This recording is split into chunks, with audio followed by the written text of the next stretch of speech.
அதனுடைய தமிழாக்கம் சுவாமி தேசிகன் வழங்குறார்.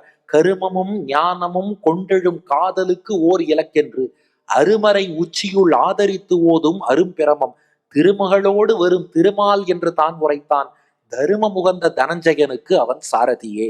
இப்படி பகவத்கீதையை அவனுக்கு உபதேசம் பண்ணி, அப்ப நீ மோட்சம்ங்கிறது தான்ப்பா உனக்கு மிகச்சிறந்த நன்மை.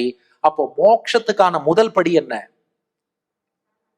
கர்மயோகம், கடமையை செய்வது. அப்ப அர்ஜுனனுக்கு எது கடமை?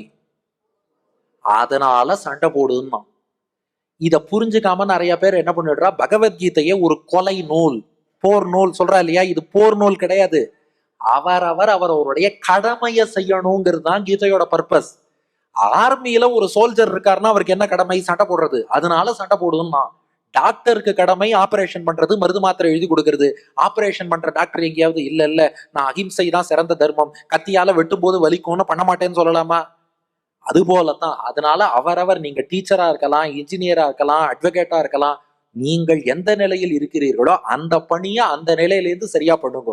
இதுதான் கீதையோட போக்கஸ்.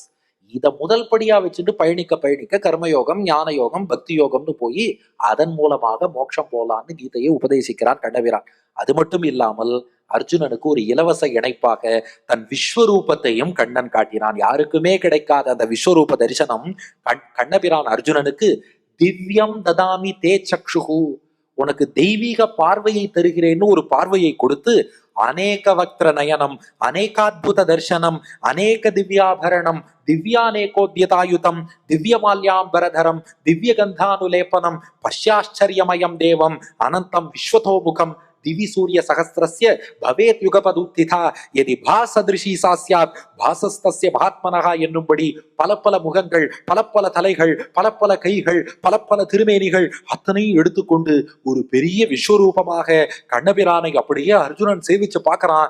தன்னுடைய பெருமை என்னங்கிறது அவன் மனதில் பதிவதற்காக இந்த விஸ்வரூபம்.